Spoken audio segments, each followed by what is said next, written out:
Let's open this up. First, let me clarify, I just came off a bike and that's why I'm wearing tights. I don't normally rock this. Let's have a look-see.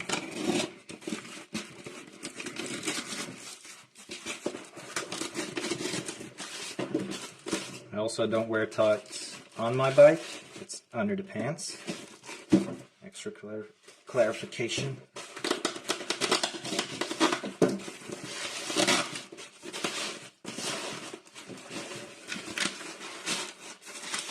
And even if I were to wear tights, it's none of your business.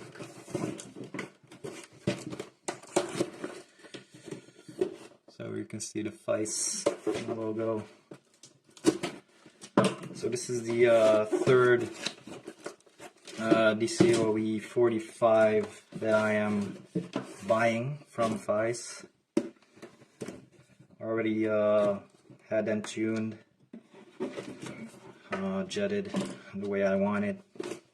Some of those jets also came from the Chinese seller Sherryberg thing, and I don't really have any too bad experiences with them. They ran just fine, and the original Weber parts and jets and linkages, everything is interchangeable. My experience.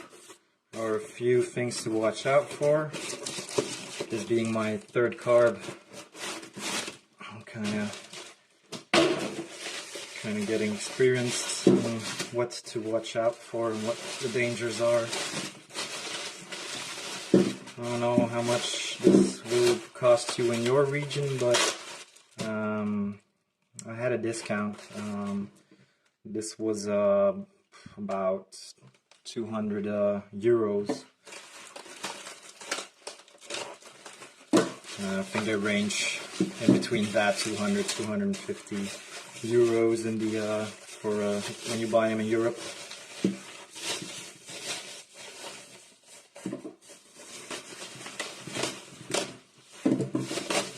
And there we go.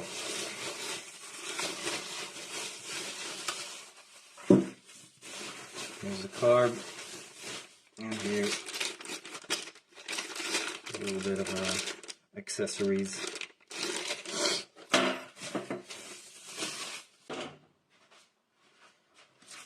Alright, so overall looking pretty good. To see further, I'm gonna take out a screwdriver here and check some of the things worth checking. Hold on. So I've got a screwdriver. First thing you want to check is for debris inside of the carburetor. I have found casting sand in the bottom of the carburetor where the pump jet sits. Wow. These are really tight. No, I don't like that. I'll have to watch out here. Yeah, there we go. Just crack them loose. You never ever have to tighten them as much as the dude who assembled this has done. Which is not making me happy.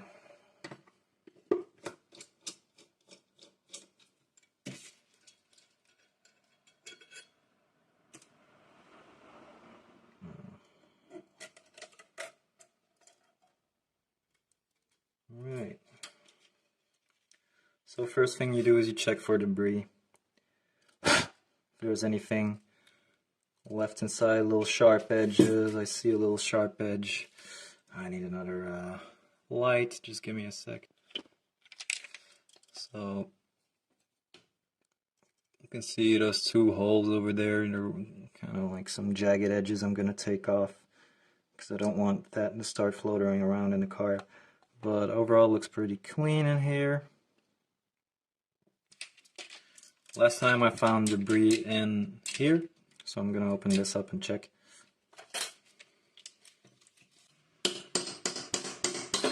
There we go.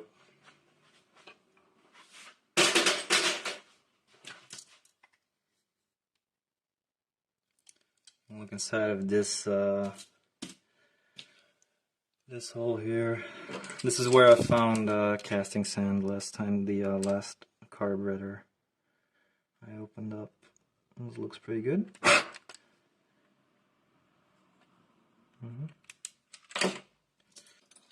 Main jets, if I'm not mistaken.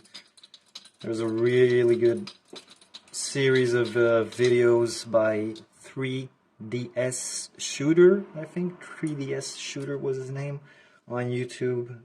It's really advise you to watch this if you're wondering what jets to use and how these carburetors work in general. So yeah, I would tell you to go look at that. Maybe I'll put a link to his video in the description, so you can take these cars apart yourself. Because I'm not gonna take them apart completely. I'm just gonna change the jets and the Venturis. But so, what to look out for? Why am I buying this one? I'll get the other one to show you. Had to stop for a moment because I really couldn't get myself to show you what I meant because it's so small. But basically, these are your idle mixture screws. This channel here, this idle mixture screw was good. You basically see this little thing protruding out of the cylinder. This is conical. And this one is nice and in the center of the hole. This one is not. Don't think I can really show you because my phone's kind of fucked up. But this one was not drilled nice in center. Meaning when I turn this screw, how do I explain this? When I turn this screw, it is not a nice and even flow that I'm getting. So when you turn them open, you're supposed to get a little bit more fuel. This one was closed at first because it wasn't like nice and in the center. And then when you open it, you just start dumping fuel in. So you could only turn like half a turn, and it would go from completely lean, no fuel, to too much fuel. So this was really hard to to set up, really, because this one was easy. This one was nice, was drilled nice in center, just like normal. So when you can turn it in little increments, and you can hear the car react. This one, it was just like almost not getting, just going from way too lean to way too rich, way too fast, like in half a turn, and it's just a pain to tune. Didn't like it, and the car was running fine. You could live with it. I was even thinking like maybe I can put a smaller jet in here than in that, but I didn't want to fiddle, so that's why I bought the other carb. So that's the risk you're taking. These little things. Generally, quality is pretty good. The metals are not the same as you would get from a genuine Weber, which is it's to expect. But they do work. I ran these and they run just as good as Webers. Just have to be able to tune them good, and that's the thing. So if you've got the money, buy Webers. I don't like supporting the Chinese either, but the car that they're going on is just a cheap car, and it doesn't make sense to buy expensive carbs for a cheap car. So this is a good alternative if you don't want to spend too much money and you are willing to take the risk, because of course you don't really have the warranty that Weber will give you, and this is a very hard thing to prove that something is wrong, because you have to explain it to people that don't know anything about carburetors or cars in general. before you get your money back. So yeah, when you get them, check them completely, open them up, check all the jets, all the holes, everything.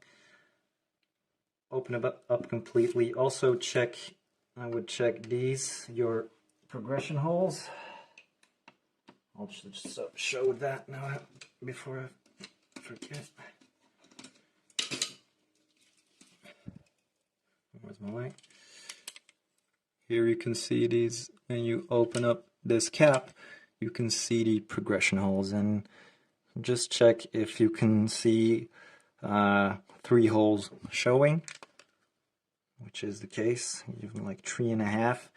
But more importantly, that left and right is exactly the same, otherwise the axle, what do you call it, is bent from your valves. So check if this is exactly the same, because this will also fuck up your idle adjustment.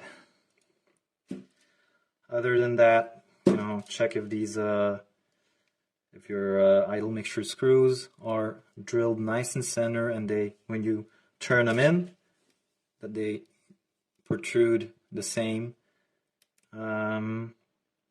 This is the only thing I had to deal with, and that everything is clean inside. So yeah, what to expect. They're gonna work if you you know, give it a little bit of attention, tune them well, clean them out completely, and as long as the casting is good, you can just, you know, interchange any part with a DCOE. So while I'm synchronizing these carbs, I'll give you my 2 cents on do I think this was a good purchase or not. Well, I had to buy 3 of these to have 2 good ones and 1 not great one, so basically 2 good ones and 1 for spare parts, which isn't bad either. And yeah, I said it's like 650 euros in total for the 3 of them.